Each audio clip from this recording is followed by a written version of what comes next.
走进厨房给大伙去做饭。周小翠明知他撒谎，气呼呼地撵到厨房。卢慧能，你为什么说谎？流沙群哪有野菜？分明是熊飞又在欺负你，你为什么不当众指告他？难道你就那么怕他？周姑娘，我并不是怕熊飞，人生最大的敌人是自己。我觉得能战胜别人算不了什么，只有战胜自己才是真正的英雄。再说，就算我指告他，又有什么用呢？不还是解不开仇恨吗？仇恨永远不能化解仇恨，只有从心里排开误会，也只有以慈悲能化解仇恨，这是永恒的治理。慈悲忍让分对谁？遇尧舜说礼仪，逢桀纣动干戈。要是遇上驴，就得架鞭子抽，这叫什么人什么对待法？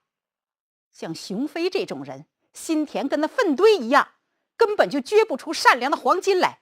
对这种人就不能慈悲，不能忍让。周姑娘，请你不要这么说，熊飞的心并不坏，他也是个懂道理的人，只是被世俗的利益所蒙蔽。如果能替他拂去这一层的尘垢，他会是好朋友的。你太傻了，道理都是在虚怀若谷人的心里。像他这种粗暴顽固凶狠的人，根本就不懂什么道理，对他就不能忍让。周姑娘，看别人不顺眼是自己修养不够，一个常常看别人缺点的人，自己本身就不够好，因为他没有时间检讨自己。我说不过你，不过我告诉你，如果你再这样下去，熊飞他会在你的坟头上唱山歌的。周小翠说完往外就走，可抬头一看，外边人喊马嘶，一阵大乱。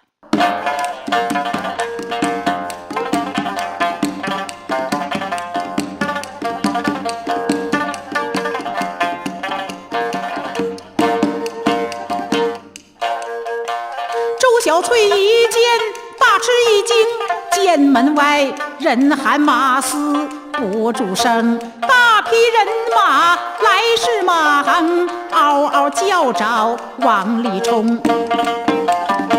刀枪剑戟喊了光朗，原来是马帮寻衅来逞凶。周小翠一见心惶恐，忙让慧能眼神行，叫声卢大哥快藏身呀，快躲避别出声。马帮强人又来耍横，若被发现活不成。慧能闻听猛一愣，抬头看外面一哨人马兵，手执利刃撒野行，众猎人的手忙脚乱难相应。熊飞神龙虽骁勇，寡不敌众败下风。慧能一见将神宗，大喊一声就斩神功。周小翠一看，这猎人队呀，遭到了马帮的袭击，大批的马帮人马手执利刃，嗷嗷叫着奔着院里冲来了。周小翠担心慧能的安危，急忙让慧能藏身。慧能一看，果然有大队的强人闯进了猎人队，他不但没藏身呢，反而是大喊一声冲上前去。慧能要不冲上去就麻烦了，熊飞沈龙都被人家杀得手忙脚乱。慧能一个腾纵，将身跃起，使出如影随形腿，扑通扑通，有7、8个马帮强人扔刀抛剑，纷纷倒地。然后慧能双掌一挥，威力无比的掌风把近处的马帮强人破退出1丈开外。马帮头领一看，立即命人一齐上前围攻慧能。人没有孤胆，有群胆，这些人仗着人多势众，就像馋骨头的赖狗一样，嗷嗷叫着一齐向慧能扑来。慧能腾身纵起，说也奇怪，他唰的一下转这么一圈，这些马帮强人呐，全都像被定身法定住一样，目立不动，手中的兵刃也撒了手了。这马帮的头领一看，更是惊伤6叶连肝肺，吓坏3毛7孔心。他从来没见过这种神奇功夫的人呢。他面如土色，扑通一声给慧能跪下了，磕头求饶。慧能这才伸手拂袖，给这些人解开穴道。马帮的头领立即呼哨一声，带着手下这些凶徒逃之夭夭了。这意外的突变把猎人们惊得目瞪口呆，若非他们亲眼所见，绝难相信世上竟有这种神奇功夫的人呢。他们不仅被慧能的高妙身手所折服，更感激慧能救了他们一大劫难呢。此时的熊飞既感激又惭愧，他望着慧能多时，终于开口：卢慧能，你有这么好的功夫，为什么忍受我对你的加害而不向我出手呢？因为你是我的朋友啊。熊飞一听，再也忍不住了，扑通一声给慧能跪下了，声泪俱下：卢兄弟，对不起，以前是我不好，你狠狠地打我一顿，让我心里也好受一些，我不是人呐。熊大哥，快快请起，过去的已经过去，未来的是妄想，过去的是杂念，你只要保护此时此刻的爱心，谨守自己当下的本分，人非圣贤，谁能无过？快快起来！熊飞的幡然悔悟，众猎人无不高兴。说到这里呀，我想起了一段非常精彩的语言，那就是佛门中2位高僧寒山和拾得2个人的对话。寒山问拾得曰：世间有人谤我、欺我、辱我、笑我、轻我、贱我、骗我，如何处置乎？拾得曰：只要忍他、让他、避他、由他、耐他、敬他，不要理他，再过几年你且看他。这种观点太高明了，也只有佛门高僧才能说出这样的话，也只有开悟的智慧者才能做到这一点。慧能的确做到了。熊飞的幡然悔悟，大家都很高兴，也佩服慧能的智慧神功和慈悲的忍力。尤其是大头领沈龙对慧能那是更加的感激。为表示感激之情，他当即下令停猎3天，3天之内全体猎人都不准杀生吃肉，要以各种野菜来充饥国府，借以庆贺他们逢凶化吉。猎人们对慧能特别的尊敬，慧能也很欣慰，决定在这里随机说法，以智慧度愚痴，救度他们。这天晚上，沈龙把慧能请到自己的房间里谈心去了。慧能一看沈龙的床头上有一个没有雕刻脸孔的人像，心里很纳闷。沈头领，这个人像是您雕刻的吗？是啊。那您为什么不把它刻上脸孔呢？因为我不知道刻谁的脸才合适，干脆没脸算了。人所见到的一切都是心灵的景象，难道你心中就没有一个景象吗？什么景象？神佛吗？寺院里有很多很多。美女再美也不过明日黄花白骨一堆，与其一样的人像感伤难过，不如不刻。古之圣贤我没见过，今之圣贤我也没见过，你让我刻谁呢？你很尊重你自己，那就用你自己的刀刻出你自己的像，使之完美无缺，让每一座像都随着你而更加完美，富有生命。卢慧能，你说这个像到底是谁？沈头领，你要认清你自己。我自己？是啊，刻出来的像都不是长存真实的，一切红尘世道的现象都为虚妄不实，唯有我们这颗心，这颗无形之心在操纵一切，善恶迷雾都取自于它。希望你快些找到它，别再与梦幻为伍了。沈龙一听，突然醒悟。神龙他闻听此言，喜心间，不由得心中暗暗生一团。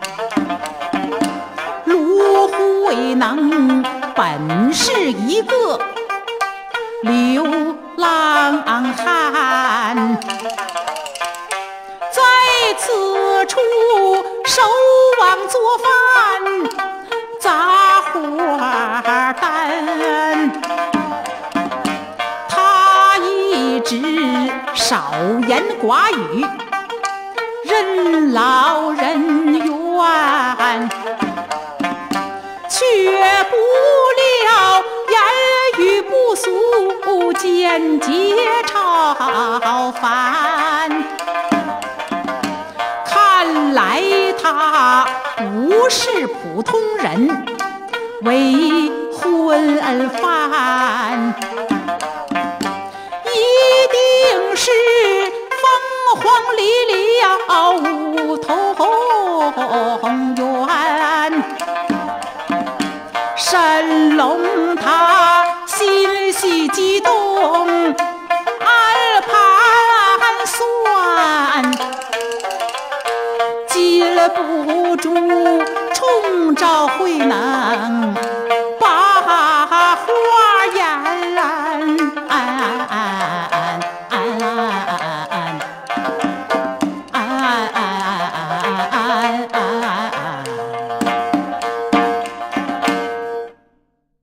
慧能在猎人队待了这么长时间了，沈龙今天才发现他太不一般了。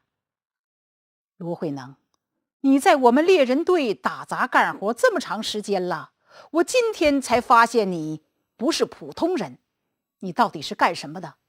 你怎么会有这么高妙的见解呢？沈头领，普通与不普通本无区别，了解别人是聪明，看清自己才是智者，希望你要努力地认识自己。卢慧能，你的言论怎么这么高妙？沈龙对慧能的言语非常的佩服，对慧能的观点特别的赞赏。慧能一见沈龙有所领悟，对他继续开示，两个人越谈越投机，一直谈到了深夜，慧能才起身告辞。慧能奔自己的住处走去，老远就发现自己住的地方点着灯光。慧能觉得奇怪呀，我出来的时候并未点灯，谁点的灯呢？慧能紧走几步来到屋中一看，见周小翠在他的床头上坐着等着他呢。这周小翠自从爱上了慧能之后，就千方百计的想亲近慧能，向他吐露心声，把自己的爱慕之情告诉他。今天可算等来了机会，这慧能刚一进门，他就急不可耐地迎上前去。卢大哥，你上哪儿去了？这么晚才回来，让人家等了你半宿。卢大哥，对不起，我以前总认为你懦弱，现在我才看清楚，这个世上只有你才是真正的勇者。周姑娘，人最难看见的就是自己，平日里总是睁着眼睛向外看，把别人称斤论两，把世事说短论长，殊不知自己也在其中啊。如果能跳脱开来，把自己也当成观看的对象，那视力才真能看得清分得明。希望你远离烦恼，认清自己。周小翠对慧能的言语非常的佩服，慧能的高妙见解她都佩服得五体投地，更加升起了一层爱慕之意。他望着慧能，心里腾腾直跳，想向慧能吐露心声，可真有点心打的茧子口难张啊。这么大的姑娘咋好意思大不咧的就向男士求婚呢？可是不说又怕失去这个机会，说不好意思开口，给他急得汗都下来了。突然他眼前一亮，计上心头，哎，我何不如此这般？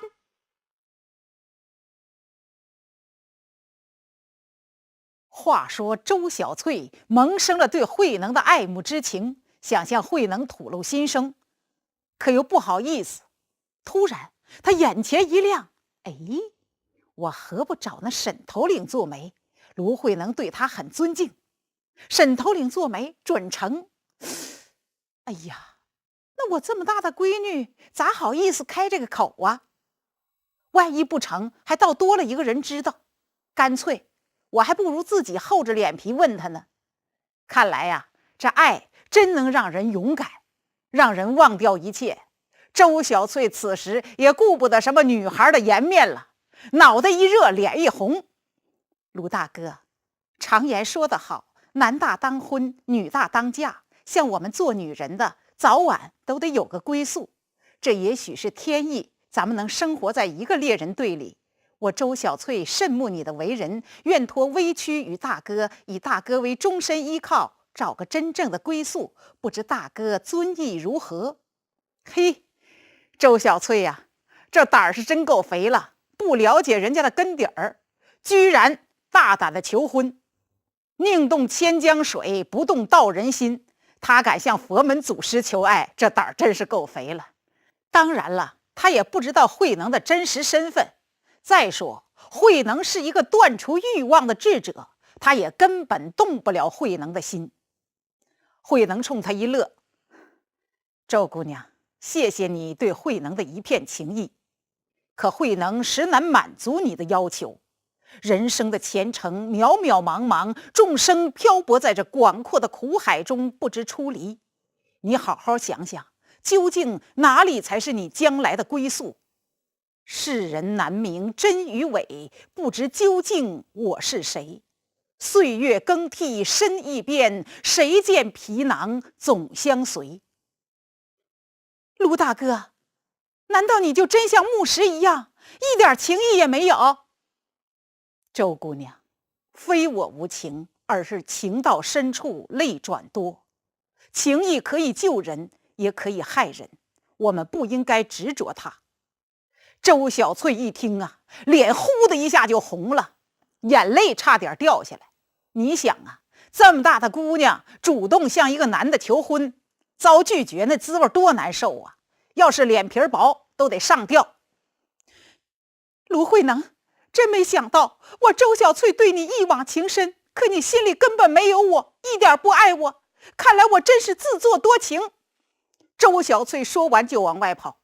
慧能一看，周姑娘，请你别激动，其实我心里很爱你，也爱熊飞和其他猎人，更爱一切人类。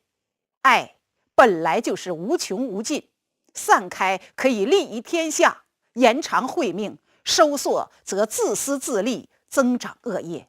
爱字有种种类别，皇上爱黎民，父母爱儿女，丈夫爱妻子，佛菩萨慈悲摄受，爱护众生，这些都是爱。但这些爱都有他们的不同点。普通世俗上的男女之爱，都是一种占有的欲念，都是一种交换性的条件式的爱，都是以自私为出发点。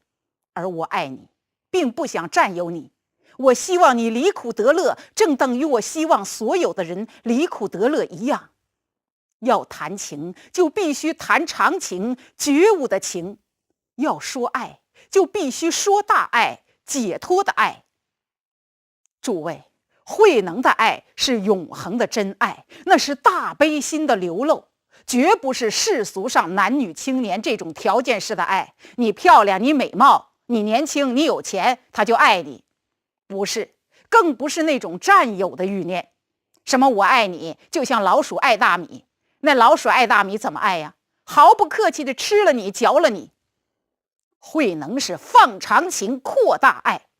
可周小翠一时还不能领略到慧能那冲破虚空的无际胸怀，也更难懂得慧能那欲度苍生的无边大愿。你不要再说了，反正这些我根本听不懂，我的一颗心都交给你了。周小翠说完，痛哭流涕，跑出屋去。周小翠甜美梦境，忽被砸不由得纷纷思绪乱如麻。数日来，我为慧能心魂牵挂，常想能与他作对并蒂花，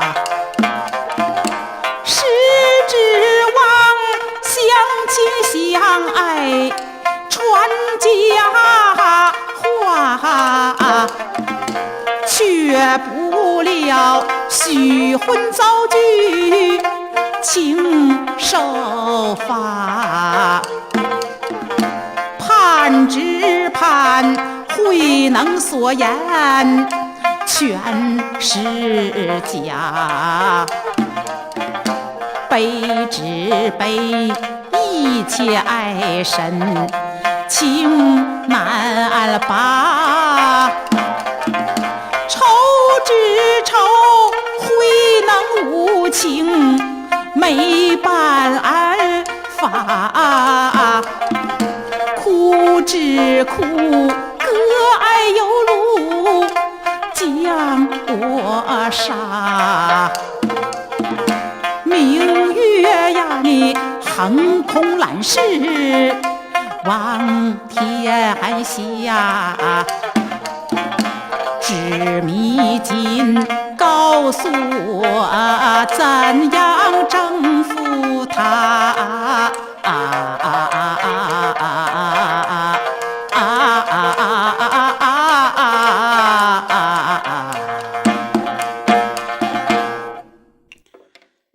周小翠陷入情网，痛苦万分。虽经慧能的一番开示，仍没有跳出生死爱欲的大海。这也难怪，因为人间的情爱本来就是与生俱来的烦恼，他无法言喻，无法理解，更不是用三言五语就能断除的。慧能望着周小翠含泪离去的背影，禁不住内心升起了无限的悲悯、同情和爱心。慧能已经是解脱路上的过来人，世俗的沉寂早已荡尽多年。他望着这个红尘烦恼中的周小翠，感慨万端。为度众生离苦得乐，他责无旁贷，为把周小翠救出生死爱欲的大海，他决定使用善巧方便。次日清晨用过早饭，慧能便以采野菜为名，与周小翠一同入山。周小翠的剑法在猎人队里也算是出类拔萃的，今天慧能和他一块入山，他心里很高兴，决定露一手给慧能看看。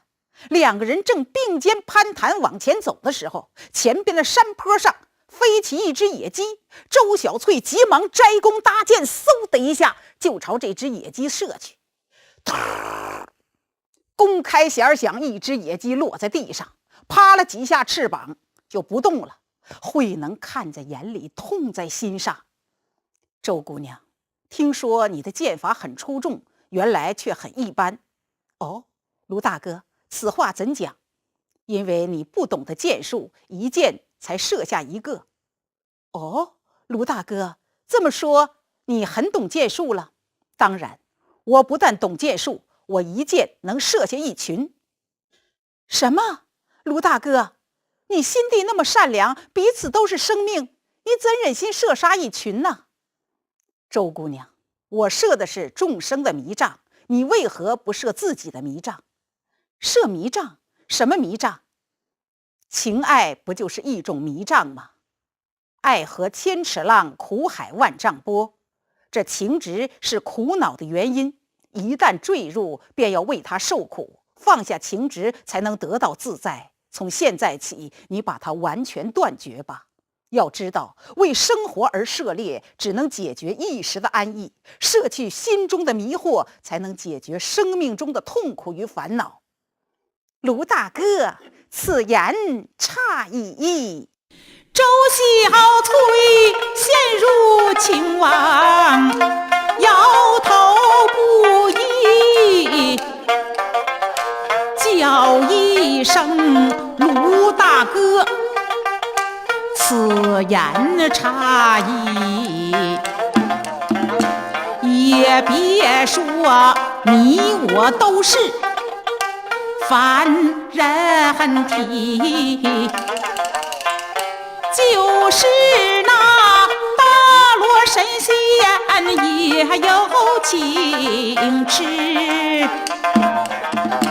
吕洞宾列仙班，曾把牡丹戏，土地爷更是一个老婆迷。天蓬元帅到过广寒宫去，灶王爷灶王奶奶时刻不分离。天上的玉皇大帝高贵无比，却在那王母面前表现最积极。七仙女曾经被那董永娶，三圣母为私犯，曾与杨戬动杀机。牛郎他俄照天河望织女，盼得是每年之中7月7。这些个得道神仙都如此，小翠我凡间了女子怎断情知？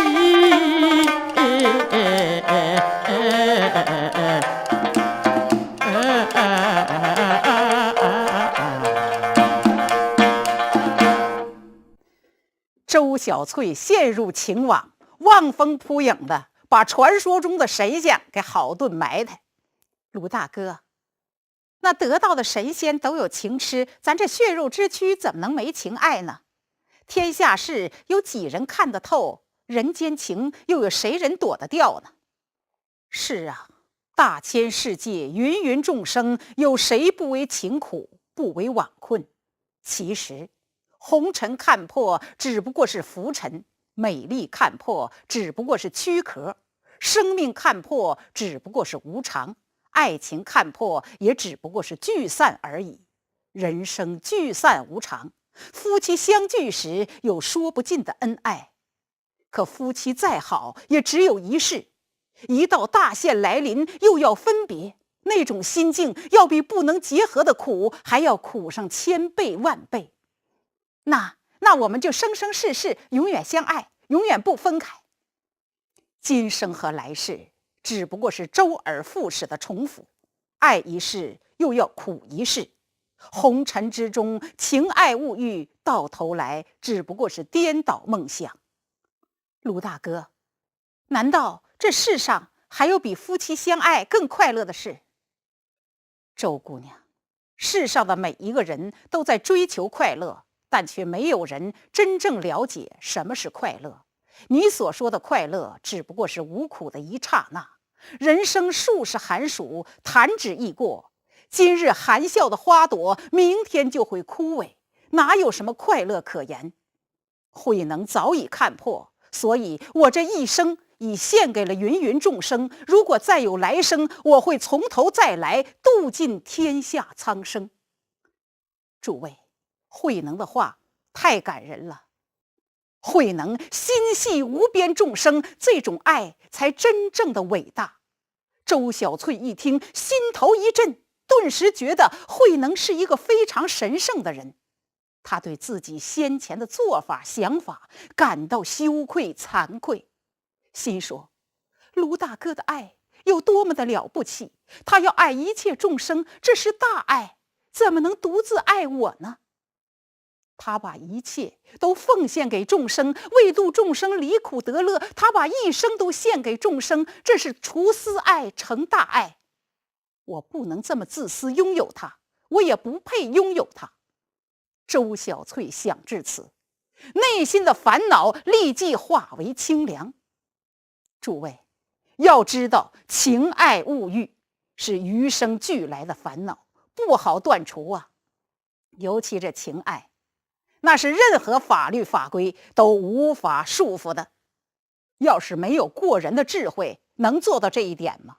可是慧能短短数言就把周小翠从苦海情执里给解救出来。这慧能的智慧真是过人呐！周小翠征服了情海，从内心深处感激慧能，也崇敬慧能。他觉得自己今生能得遇慧能这样的智者，真是千生难遇、万劫难逢的幸运。他当即扔了弓箭，取出刀来，想把慧能那高大的形象刻到眼前的大树上。可是刻来改去，总觉得不满意。慧能一看他着急的样子，周姑娘，做出来的便都有遗憾。哦，卢大哥，那如何才能不留遗憾而最为满意？望大哥赐予妙计。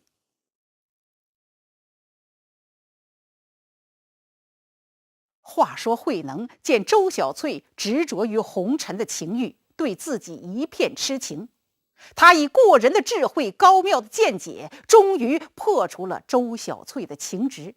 周小翠从内心深处感激慧能，也对慧能非常的崇敬。他当即扔了弓箭，取出刀来，想把慧能高大的形象刻到眼前的大树上。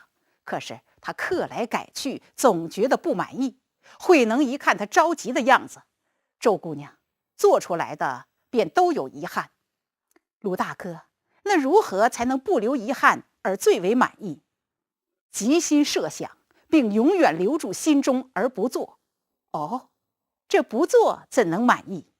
周姑娘，心里的美满无缺是做不出来的。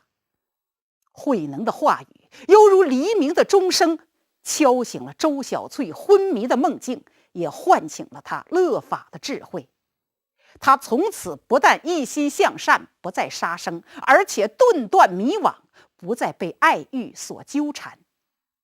过起来慢，说起来快。春去秋来，一晃慧能已在这猎人队度过了15个春秋。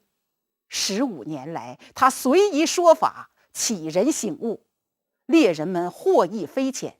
其中有许多猎人得到他的开示之后，都心存善念，不再任意滋杀生物。慧能心中十分快慰，可以说他在黄梅求法是他开悟阶段，而在猎人队里这15年是他悟后起修的过程，是一种立誓练心的高级修行。尽管受尽了人间苦乐，可心性越来越明，道行越练越深。15年的勤修不懈，使他的修为更上一层楼。回想往事，不由悲心交集。自从自己在东山得法后，历尽惊险，天下丛林之多，没有他立足之地，幸亏有着山川之秀给他彩霞披，为护衣钵，隐居于此。五祖大师的临别遗训，释迦佛陀的慈悲召唤，使他时时肩负济世救人的重担。如今自己已在这猎人队里隐居了15年，白云苍狗，想必人事已经全非，自己也该出去弘法度众生了。那无数的群迷还等待他法语的滋润。自从他接过那沉甸甸的衣钵之后，就不再为自己而活了。众生无边誓愿度，这是佛弟子们的宏博之志。可是眼下宝林寺已经被焚毁，自己虽然承得五祖依法为禅门六祖，可一无寺院道场，二非出家沙门，若要高树法床，大师弘化，实非不易。只有先到古寺明刹去试一试，说服那些僧众及住持方丈，能说得他们心悦诚服，便可就地落发，利用现有的古寺明刹来弘法利生，向着自己的人生坐标攀登。想至此，信心倍增。人都说创造机会是勇者，等待机会是愚者，这话真是不假。慧能决定要到岭南最大的都市南海，南海就是现在的广州，要到那里去试一试。慧能打定主意，便把自己的想法和真实身份告诉了沈龙。沈龙一听，与他们同甘共苦15年的卢慧能，居然是禅门的一代宗师，非常惊讶。能不惊讶吗？堂堂一代佛门祖师，给他们猎人队的人守网做饭，做佣人15年呢。沈龙惊讶之极，当然也对慧能更加的亲近。他虽然不愿意慧能离开，可事到如今，慧能要去实现自己的宏愿，他也不便挽留，只好带着全体猎人相送慧能。众猎人对慧能依依不舍，都表示待慧能正式开山门弘法时，他们都来跟慧能学法。慧能心里很高兴，点头应允。众猎人目送慧能的身影，感慨万端。直到慧能走下山岗，他们才各自回去。沈龙立即回房，取出刀来，在人像上刻上慧能的脸孔，恭恭敬敬地摆放在自己的床头前。单说慧能怀着一颗救济众生的大悲心，离开猎人队，直奔岭南。于唐高宗仪凤元年，也就是公元676年丙子年正月初8，便来到了岭南最大的都市南海。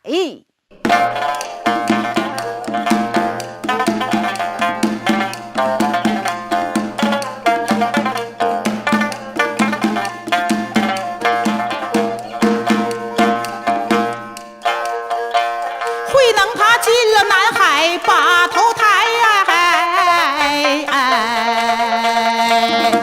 漫山耳目看明白，街道有宽也有窄，翠柳骄阳两边栽。大街之上人百态，男男女女数不过来。有的人品当场把一卖，有的抽贴算卦把字儿拆。绸缎铺里挂五彩，那买主这磨尖擦背挤不开。铁匠炉里火正旺，师徒们手抡大锤把铁拍。木匠铺里奔凿响，做出了这许多玫瑰和棺材。酒楼饭了馆更有趣儿，一个个喝得东倒西晃左右歪，面红耳赤，把头摆着，伸出手指把令猜。8匹马撒妖怪，俩好乌龟上锅台。这个说挺好的酒令你篡改，那个说你再喝2碗也活该。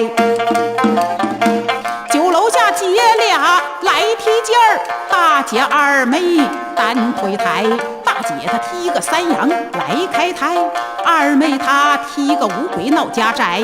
前边闪出藏春院，妓女们站在门首风风溜溜卖招乖。你要是有钱有势，她把笑卖；没钱没势，一脚把你就蹬开。妓女心肠为啥那样待？她不爱你的人品，爱你是愚才。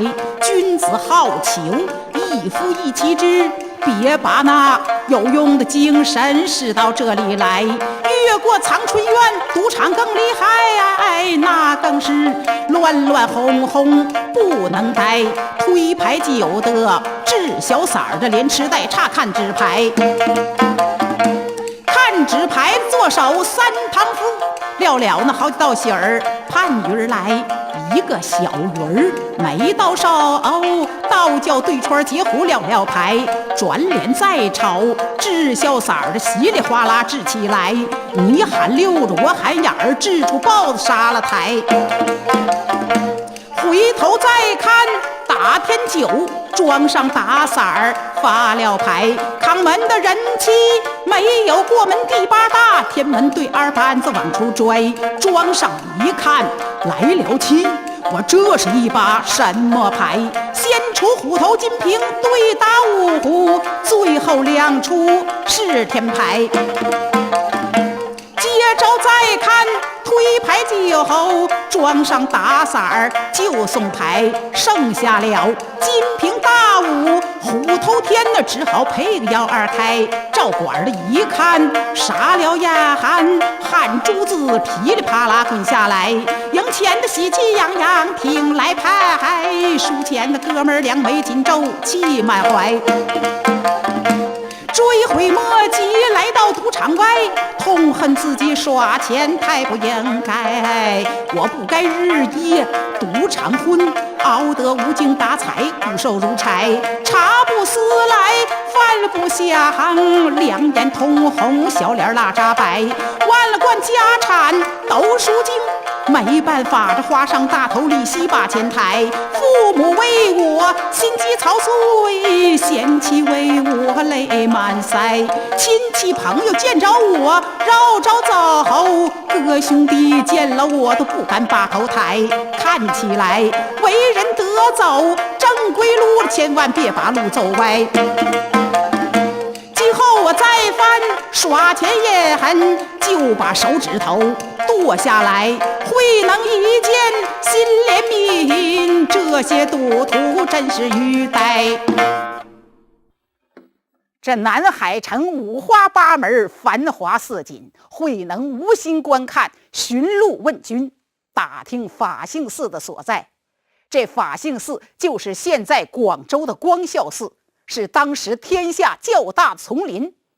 慧能寻路问君来到了法性寺之时，正是印宗法师给众僧讲经说法之际。这法性寺在当时非常的有名，无论是从海岸来到中国的印度和尚，还是从水路去印度取经的我国高僧，都曾经在这里逗留过。此寺的方丈住持印宗和尚不仅善解涅盘经，而且聪颖善悟，是当时佛教中非常有名气的高僧。慧能来到法性寺之时，正赶上印宗法师给大众讲经说法。慧能一看这座威武庄严的宝刹，心中暗暗称羡，心说此处不愧为海内名刹，的确是个弘法的好道场，我必须见机展我法宝。想至此，他悄悄走进法堂，静坐一边听印宗法师给大家讲经说法。在过去啊，寺院的门前都立着旗杆，用来悬挂帆床。因为过去没有广播电视电话，讲经的时候没法通知，用这种方式可以通知大众知道寺院里今天讲经，来听法。讲经的时候就要把帆床，就是帆旗挂到那个旗杆上，人家一看就知道寺院里今天要讲经。印宗法师正讲经说法之际，忽然一阵风吹得帆旗扑扑的摆动，有2个和尚私下就交头接耳：哎，你看起风了，那帆旗直动。什么帆动啊？帆摆无情，它能动吗？那是有风它才动，那叫风动，那叫帆动，那叫风动。2个人争执不休。慧能一看，急忙上前双手合十：二位师父，这既不是风动，也不是帆动，以弟子看来是你们的心在动。嘿，慧能这语言真精彩，真闪光啊！这正是《金刚经》中所说的不取于相，如如不动。慧能一语道破真相，非常高明，成了至理名言了。声音虽不高亢，却震动每个人的心。法堂内所有的人都咯噔一下，鸦雀无声，异常的肃静。那2个和尚立时也停止了争论。慧能一句话平息了争论，这个地方现在就改成风帆堂了，纪念慧能平息了争论。印宗法师一听，心里头也吃了一惊，刚才所议者是何人？慧能一听，急忙走上前，弟子乃岭南新州卢慧能，久闻法师贤名，今日有幸拜见。卢行者，请问行者来自何处，而将何往？他尘俗而来，向佛法而往。印宗一听，惊诧万分。印宗他听此言，惊诧万分，禁不住打量这位年轻人。虽然他衣着破旧，似贫困，气度不凡，有为又有神，谈吐不俗，实乃是经论，真是见解高妙不沾尘，仪表堂堂，好人品，动之安详，令人亲，真可谓超脱无为，欲望尽。这样的智慧者，世上难寻。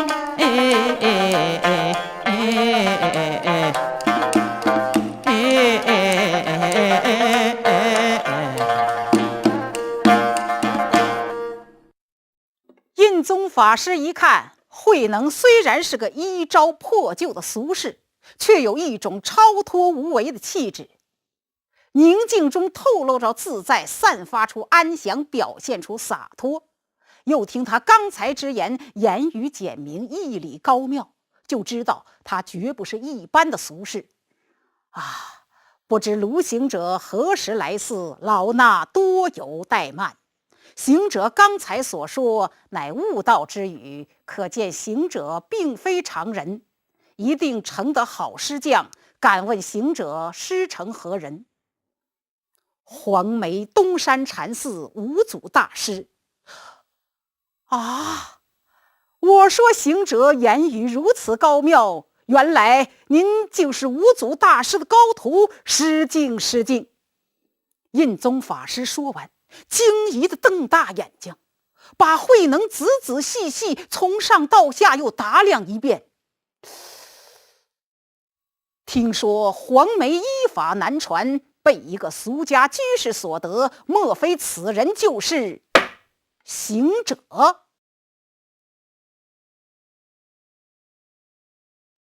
话说慧能离开猎人队，刚到广州法性寺，就以风帆飞动之机触开印宗正眼，使印宗法师对他刮目相看。老法师见慧能那静肃的风度，超脱的气质，就知道他是一位断除欲望的智者，突然惊疑地瞪大了眼睛。听说黄梅依法已经难传，被一个俗家居士所得，莫非此人就是行者？正是在下。这么说，行者就是那位南顿的傅冲居士？不错，在下曾在东山踏对舂米8个月。听说东山武僧已经放火烧寺烧山，行者怎么会？东山武僧虽然放火烧寺烧山，可我却火中幸免，遵师遗嘱，隐遁至今，方才出世。真是菩萨保佑啊！行者安然无恙。既然行者是禅门一代宗师，就请行者出示衣钵，以足信凭。慧能一听，立即从身上取下衣钵，当众展示，唰的一下打开了。呵，就见这件祖衣光芒四射，耀眼生辉。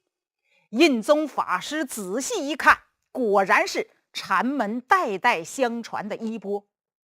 老法师又惊又喜，慌忙走下法座，冲着慧能是纳头便拜。慧能一看，急忙把老法师扶起来，法师快快请起。这佛门规矩，只有在家礼拜出家，哪有法师向我顶礼的道理？这不折杀我了吗？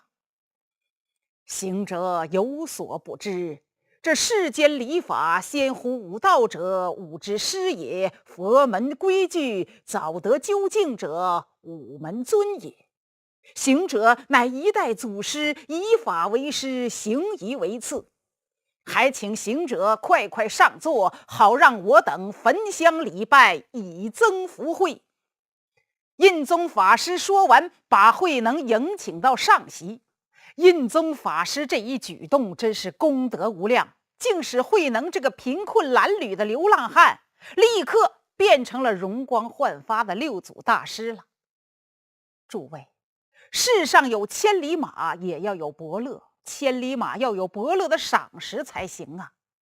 慧能一生的成就，除了他自己的精勤努力之外，也和五祖大师、印宗法师两个人分不开的。如果没有五祖大师的慧眼识人、知遇之恩、任人唯贤的话，慧能万难成得禅门依法；如果没有印宗法师的敬贤奉圣之举，慧能也很难在岭南大施弘化，光大禅门。诸位，我说到这里，不知大家有何感想？自古以来，嫉贤妒能这个怪物就从来没有绝过种，他不时地变换着面孔和姿态，坑害着善良的人们，到处都留下他的恶名。在极端嫉妒者的眼里，别人的幸福是他的痛苦，别人的灾殃是他的快乐，别人的才能是他的在喉之梗，别人的成功是他的心头之恨。这是什么？这是一种以自我为中心的病态心理。嫉妒的实质都是个人至上，唯我独尊。一个后起之秀往往好遭人嫉妒，尤其好受到那些自以为资历老的人的嫉妒。一个人要想追求心灵的超越，就要破除我相，摧毁自我意识的空间。但这一点很难呐。人生最大的敌人是自己，要征服自心，战胜自己太不容易了。拿破仑将军能征服半个世界，他却征服不了自己的心。唯有能够征服自心的人，才能真正走上出家修行之道。所以说，英雄好当，和尚难做呀。这印宗和尚不端法师的架子，不摆住持的资格，没有功高我慢的心理，没有嫉妒的心态，真是难得，不愧为一代有修行的大德和尚。他把慧能迎请到上席，当众说道：众位师父，这位卢行者乃是黄梅东山五祖大师的依法传人，现有衣钵为凭，我等理当敬拜。印宗法师说完，又朝上席的慧能拜了下去。印宗法师令人称赞，自卑天下，真乃圣贤。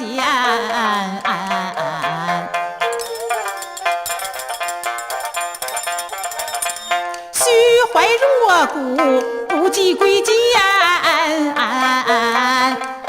当众跪拜，把慧能参。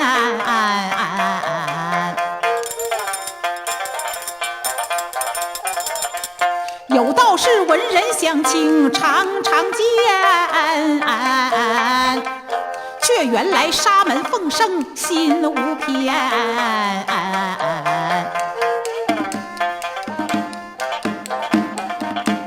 老法师功德无量，堪称仙。留法方千古，至今传为美谈。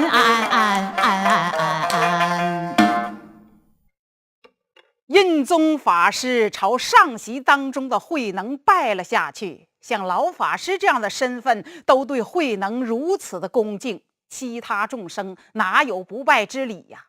所以法堂里的众僧一起向慧能跪拜，有的还一边跪拜一边悄悄嘀咕：哎，没想到啊，15年前那东山武僧到处追杀的就是此人，他可真有本事，一不是剃度僧人，二不是五祖门人，只是踏对8月就按得依法，有2下子。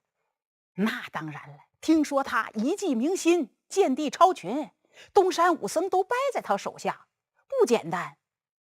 二人这么一议论呢，有一位和尚搭话了：你们倒是挺会捧他，那东山的比丘拜给他，不等于天下所有的比丘都拜给他。不信，我现在就叫你们看，我现在就让他当众出丑。说此话者乃是僧中怪人智广，他对慧能心里不服，想要和慧能一试高下。他来到法坛前，冲着慧能双手合十。听说卢行者剑舞颇高，贫僧特来请教。印宗和尚心里一惊，心说他怎么凑上来了？他平时就爱巧舌雌黄，和大伙斗嘴，今儿个他可别不知好歹，再和六祖大师顶起嘴来。老法师想到这儿，以目示意，告诉智广不要对六祖大师无礼。可是这智广假装没看见，两眼一个劲儿地盯着慧能，看慧能如何回答。慧能冲他一笑：师父夸奖，请教不敢当，师父若不吝赐教，慧能洗耳恭听。行者，那东山武僧都传说你盗取东山衣钵难遁，你以为你自己是盗吗？印宗法师一听，惊出一身冷汗，可慧能却坦然自若：我于夜半携衣难遁，确实行如盗贼。如此说来，那行者这贼名恐怕难逃了，将要与法同传禅林。印宗法师一听，惊出一身汗：智广，你休得无礼，岂可如此欺藐武宗六祖，还不下去？慧能一摆手：老法师，不可如此，这位师父说得很对，我这贼名确实难逃，不过武宗贼人很多，我这个小贼还真算不得什么。武宗初祖达摩大师得法西天，道法耳受东土，是个老贼。五祖大师里应外合，与我同谋，道法给我，是个大贼。跟他们相比，我这个小贼还真算不得什么。从今以后，禅林后辈还都将承袭这老贼、大贼、小贼所盗的依法，都得是贼。可是真要想做成此贼，还实非不易呀。印宗法师一听，好，说得太好了，老衲亦甘当此贼，到此无上法宝。智广一听，面红耳赤，这行者真会开玩笑，那衣钵乃五祖大师亲授，怎么能说是盗呢？小僧识才不过是想借此讥讽东山武僧的胡诌而已。历来佛法与衣钵一并传授，法为内心密证，衣钵乃身外之物。刚才我等虽已礼拜了衣钵，但不知五祖大师的旨意被什么人得去了。五祖旨意被能懂佛法的人得去了。那么请问您懂佛法吗？成佛了吗？我不懂佛法，也没成佛。哦，那要是这么说，那五宗六祖岂不是一介凡夫？这怎么能弘扬五宗心法，重振东山禅业呢？此事只有凡夫能做，佛不能做，所以我能。行者所言岂不自相矛盾？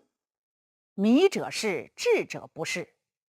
那么行者所说不懂佛法，也没成佛，是真是假？见真是真，见假是假，若有真假，终归对待。那么到底是真还是假？你自分别，与我何干？智广一听，浑身一抖。他原以为自己舌剑唇枪能使慧能落败，万没想到慧能的辩才更惊人呐。昔日释迦牟尼佛的10大弟子中，有位迦旃延号称论义第一，富楼那号称说法第一，舍利弗号称智慧第一，而慧能的禅辩与机锋兼3者而有之。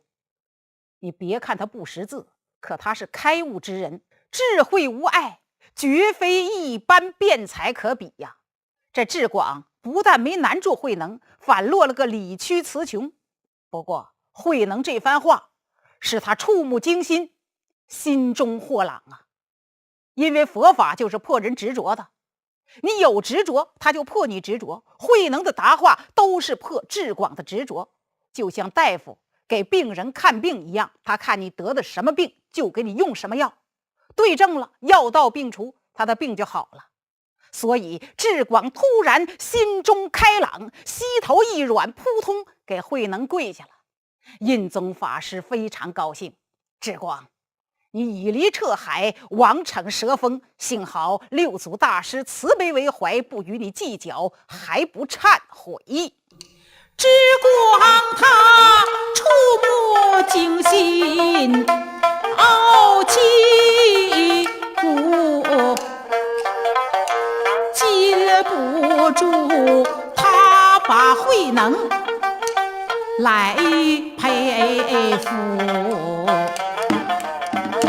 双膝跪在地，叩拜六祖，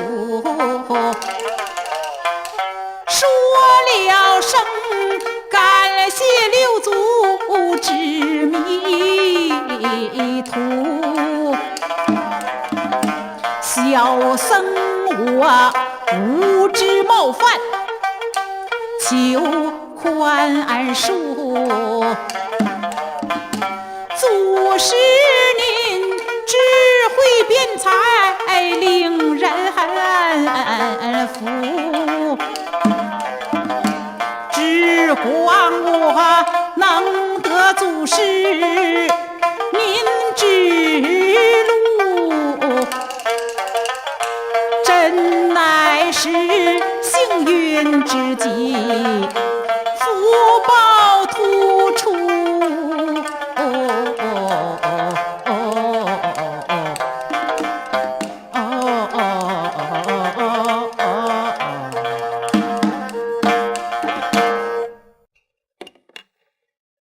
祖师，请您原谅小僧的无知。印宗法师更是惊喜异常，阿弥陀佛，必似有幸，老衲有缘，际遇六祖光临。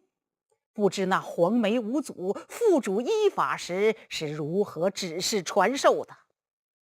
老法师，要说指示传授倒是没有，只论见自本性，不论修禅定得解脱。哦，那是为什么？因为修禅定得解脱，还有能求所求2法，这就不是佛法了。佛法乃是无彼此对待分别的不二之法。哦，如何才是佛法不二之法？其祖师慈悲指点迷津。其实啊，不二之法是如平等，而非对待分别的一实相法。慧能当即便为印宗法师详加讲解不二之法。怎么讲的？对不起，那里边的道理太深奥，我这人记性不好，理解能力还太差，我全都给忘了。我就记住一点，印宗法师听完惊喜无限。阿弥陀佛，老衲讲经犹如瓦砾，行者所言才是金玉，使老衲迷色顿开。感谢六祖为老衲指迷，恭请六祖住在寺中，为大众师傅们说法解疑。不知六祖大师意下如何？慧能一看时机成熟了，当即说道：老法师，慧能住寺可以，但有一事请法师成全。祖师何事？法师，慧能虽然蒙五祖错爱，黄梅承得依法，可至今尚未剃度出家，不知法师能否为我剃度，接引我入沙门为僧宝，使我身心结供出家，以弘扬我佛真理。印宗法师一听非常高兴，善哉善哉，祖师愿在我寺出家，这是我法性寺莫大的荣耀，贫僧一定鼎力相助。但贫僧有一事相求，还请祖师恩准。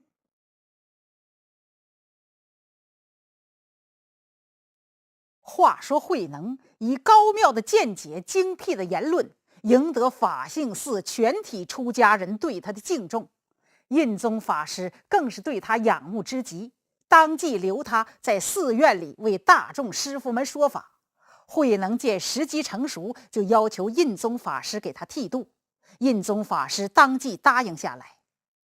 祖师，您现在虽现俗人相，但毕竟是一代宗师，贫僧虽居方家，只是一介小僧，闻道虽有先后，得道却在自己的修持，您修得比我好，所以贫僧为大师剃度之后，还请大师收我为门下弟子，让我礼待大师求道究竟，恳请大师慈悲。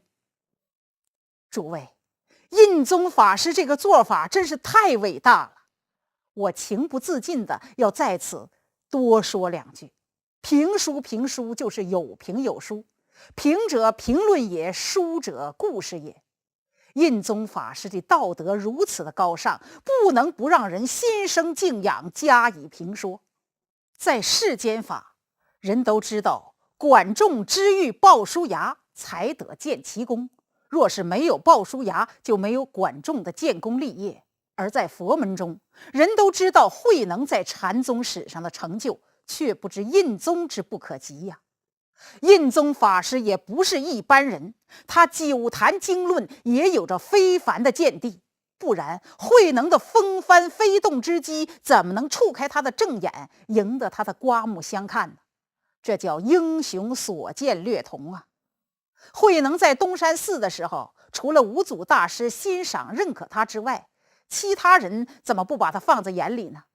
尤其那东山武僧得知五祖大师把衣钵传给慧能的时候，都心里不服，埋怨五祖老糊涂了。这叫仁者见仁，智者见智，他们自己心迷糊涂，还说五祖老糊涂了。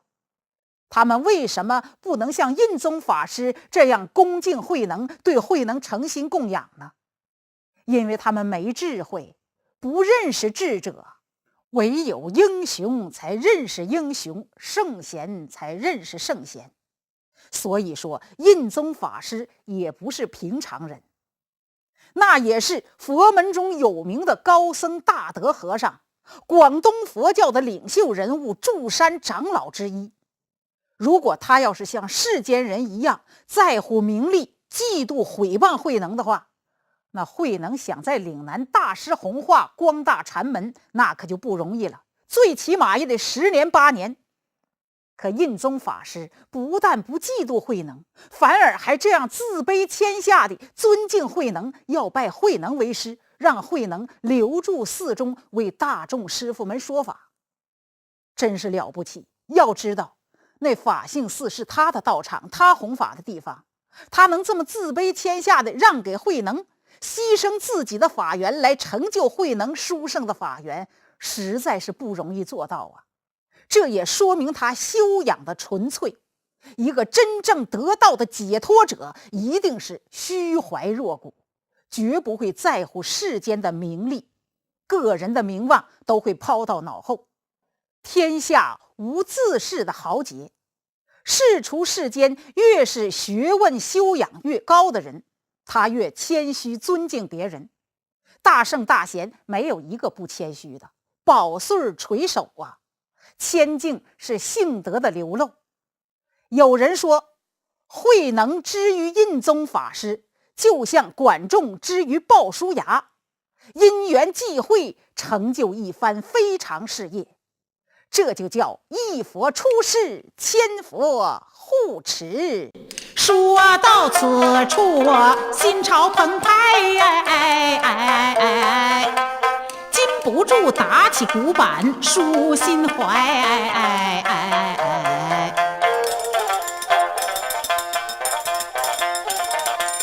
自古来品德高尚，人敬爱。倘若是心胸狭窄，难成才。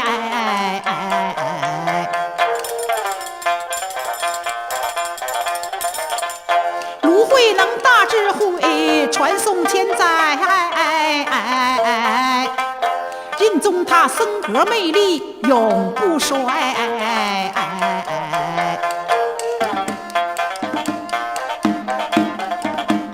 前贤高风亮节，令人崇拜。因此上才将此书撰写出来。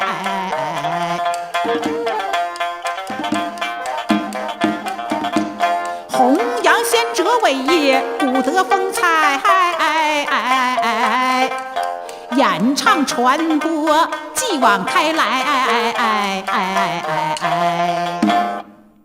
可以说，我说此书的动力，是因为我对慧能超凡的智慧十分的亲近，同时也被神秀和印宗法师崇高的人格魅力所感动，所以我才自不量力，斗胆撰写并播讲此书，弘扬先哲伟业，揭开古德乾光，昭示前贤高峰。且说印宗法师这一举动，不光感动了我，也感动了当时的慧能啊！慧能急忙从上席中走了下来，老法师，你何必如此的拘泥于师徒的名分？这师者，视名为师，迷时师指路，悟时自修行。法师非要执着如此，慧能应了便是。印宗法师很高兴，当即吩咐全寺的僧人做准备，他要为慧能剃度。大唐高宗仪凤元年丙子年，也就是公元676年正月15日的早上，法性寺内早早便是灯火齐燃，各个角落都早被精心的清扫，刻意的整修过。高台上的大雄宝殿，在数百盏油灯的照耀下，越发金碧辉煌，灿烂夺目。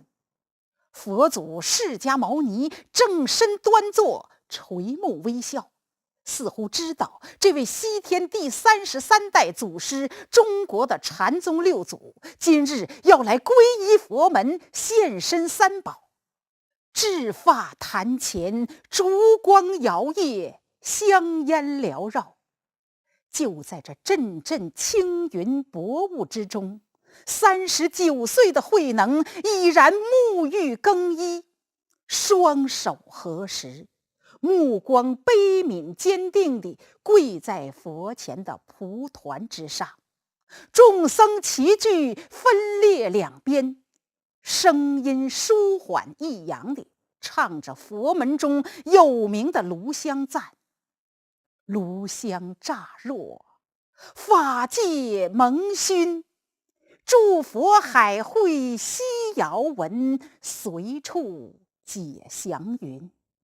诚意方因，诸佛现全身，南无香云盖菩萨摩诃萨。一时间，众人都沉醉在这庄严肃穆、别有境地的祝发仪式之中。身披大红袈裟的印宗法师，在众僧低沉的唱诵声中，缓缓步至坛前，先至诚合十，礼佛3拜，又向慧能双手合十。卢行者，今日贫僧便为你剃度，你不会生悔心吗？弟子一诚如山，至心向佛，绝无反悔。印宗法师问了3遍之后，便说道：卢行者天生慧根，不同于凡夫，贫僧现在便为你剃度。印宗法师说完，宁静片刻，伸手从法盘中取出剃刀，开始为慧能剃度。要是一般的人出家剃度，那这剃度师给他剃头顶和两边这3刀的时候，就得说：第1刀是断一切恶，第2刀是修一切善，第3刀是度一切众生。出家之德，上报4重恩，下济3途苦。可是慧能不同于常人，所以印宗法师给他剃头顶和两边这3刀的时候没这么说，而是边剃度边说道：先成宗族后落发，先得大道后出家，先做师来后做徒，明心见性活菩萨。慧能他剃度，皈依佛门，两边的僧众齐声唱言，今到啼下娘生发，除却尘劳不精神，圆顶放炮僧相现，法王座上有天尊，上求佛道恒精进，下度众生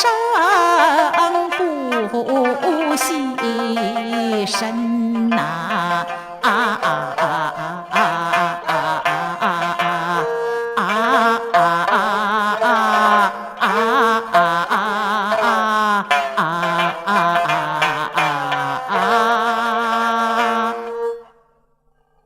刀锋闪处，慧能长长的乌发纷纷离顶，仿佛都化成了深长微细的声音。那是真理的呼唤，佛陀的呼唤，无量无边苦难众生的呼唤。一幕幕的往事随着剃刀的刷刷声一再浮现在脑海，一件件欢乐忧伤的回忆也随着丝丝青发永远从身上落去。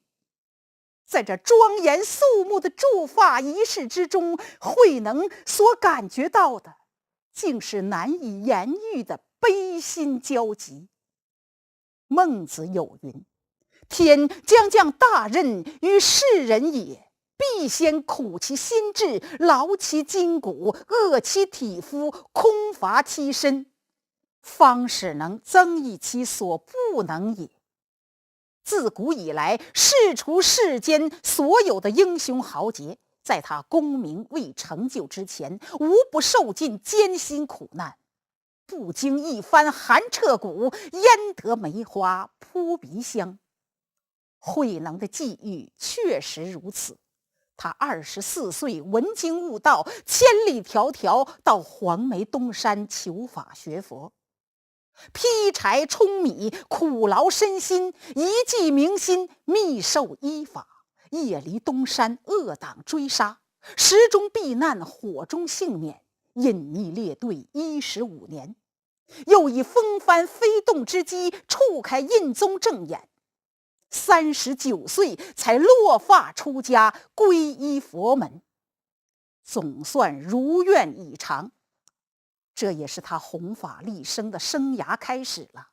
他剃度完之后，便向他的剃度师印宗法师叩头顶礼，多谢恩师接引我入沙门为僧宝，还求恩师为我择定日期，为我受戒，以全佛门仪规。慧能要是不剃度不受戒，他就不能搭祖衣登坛说法，这是佛门的规矩。印宗法师一听非常高兴，当即便为慧能准备受戒之事。从此慧能日日安住房中，修习僧家律仪，等待着受戒。出家受戒是至关重要的。2月初8这天，僧众云集，居士朝聚，印宗法师四处指授，为慧能受戒仪式奔忙。受戒仪式一开始，慧能便登上了当年西域高僧求罗跋陀罗三藏所制建的戒坛上，受了具足戒。求罗跋陀罗三藏创建这个戒坛的时候，还立碑作记，说后有肉身菩萨于此受戒。今天慧能在此坛上受了具足戒，正应了他的预言。为慧能受具足戒的，那都是佛门中有名的高僧大德和尚，其中西京的智光律师为受戒师，苏州慧净律师为结魔师，荆州的道德通英律师为教授师，中天齐多罗律师为说戒师，西国密多三藏为正戒师。慧能受了具足戒之后，这些律师僧众们齐齐地向他跪拜。印宗法师也十分虔诚地恭请慧能为大众说法。启禀祖师，何寺僧众都想恭请祖师弘开东山法门，传佛心印，拯救众生。众位比丘也一起给慧能跪下了，恭请祖师打开甘露之门，拯救众生，普度群蒙。慧能当即应允：各位师父，我受五祖依法传承，得无上法宝心印，理当为各位说法解疑。我将定于4月初8为大众开坛说法，到时再与各位结缘。这才引出慧能开坛弘法，招来杀身大户。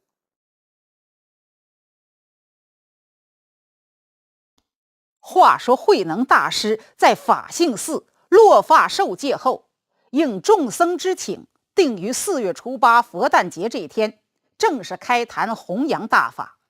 到了4月初8这天，慧能大师身披祖师袈裟，在众僧的簇拥下来到了戒坛前。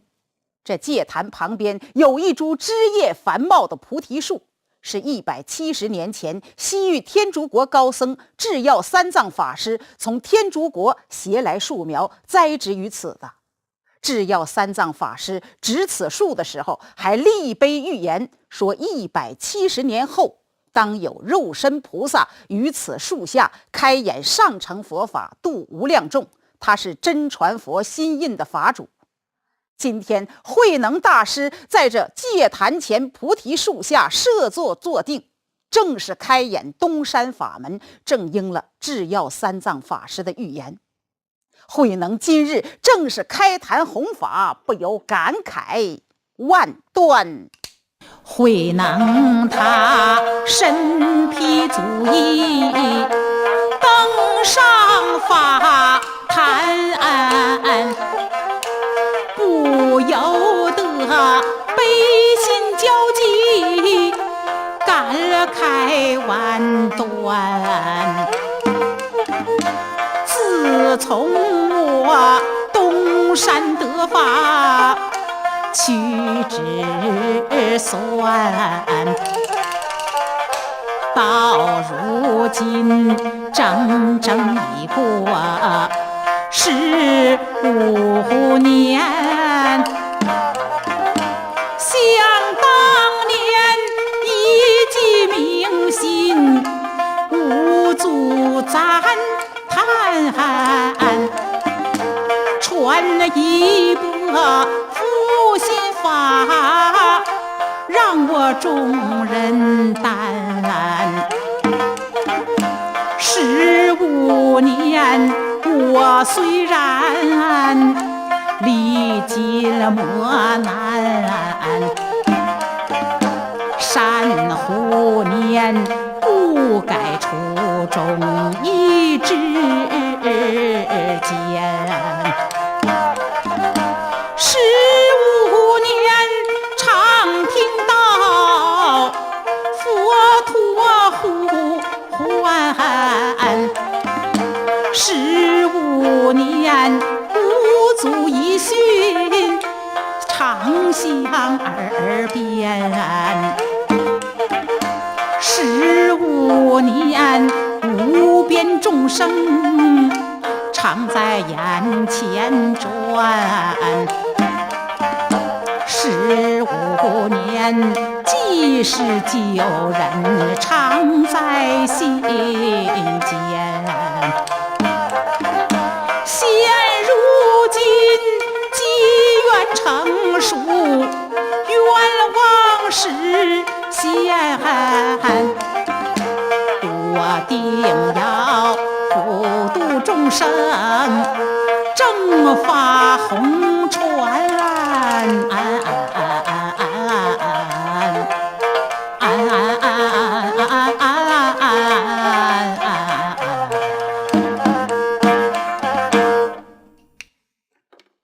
慧能今日得偿心愿，正是开坛弘法，这也是他15年来修心悟法的一次大总结。法性寺内人山人海，不光出家和尚来听法，就是那四面八方的善男信女们也都纷纷赶来，想恭听这位佛门祖师讲经说法，蒙获法语恩泽。慧能落发之后，这是第一次为广大信士说法，也是他有生以来正式开坛弘扬大法。只见他正身端坐，各位道友，诸位同修，慧能很高兴与你们在此相聚。自从我在黄梅密受五祖大师的依法后，历尽千辛万苦，几次死里逃生，方将这依法延续下来。今天我们大家聚会一堂，实乃令人庆幸。虽然我们有陌生的感觉，但以佛法来说，我们早在多生多劫就已经互为父母、兄弟姐妹，乃至同修朋友的关系，或者是在往昔生生世世同种善根，供养诸佛。因此今天的见面不是初会，而是老朋友的重逢。只是大家智慧不够，忘记了这一切。但愿我的提醒能使各位很快地忆起过去的亲情友情，在这短暂而珍贵的时刻里，共同探讨人生哲理，挖掘自己的智慧，以自己短暂的生命期限来完成着解脱生死轮回的大事。智慧本来是人人都有，只是个人的心都被各种欲念迷住了，不能自觉自悟，也不能自见自性。要知道，菩提自性本来清净，但用此心直了成佛。每个人的心中都有一片净土，那就是良善的本性。如果能保持清净无染，那么杂草乱麻就不会生于心田，而且会常开智慧之花，永结菩提善果，不仅美化了自己的人生，也净化了世上的人心。佛说，人命在呼吸间，人无法管住自己的生命，更无人能挡住自己，让它永驻人间。既然这么去来无常的生命，我们就更应该好好的爱惜它，运用它，充实它，让这无常宝贵的生命散发出真善美的光辉，映照出生命的价值。要知道，众生与佛的不同只在一心，心若背觉合尘，就是众生；心若背尘合觉，就是佛。诸位，慧能当时开示的非常的精彩，可是我这个人太愚呆，照葫芦画瓢我都没画下来，费了九牛二虎之力，我就画这么一点点，还全都是枝丫，主干愣没画下来，请大家莫怪，因为慧能是智者，我是凡夫。您要想把慧能讲法的内容弄清楚，我建议您请一本《六祖坛经》好好读读，说不定啊，你也能开悟，有朝一日还能给我说法指迷途。其实我说这部书是想昭示古德前贤的高峰，不是在给大家讲佛经，我也没那本事讲佛经啊。我是想让大家了解一下慧能的生平，通过慧能的人生经历，让大家格外的懂得以慈悲喜舍心与人相处的意义，以善心温暖人心，以善行光明社会。单说慧能讲法，大家听后受益匪浅。就在这时，就听人群中有人大喊：和尚，你张口佛法，闭口佛法，我问你，佛法在哪里？到底什么是佛教？众人一听吓一跳，心说谁这么没礼貌啊，用这样的口吻跟大师说话。慧能一听也循声望去，慧能他循声抬头，用目窥，喊花人精神抖擞，有护卫，粗胳膊大手壮实腿，腰圆胸阔肩膀魁，双手叉腰又撇嘴，胡须坚硬似钢锥，天庭饱满闪光蕊，地可方圆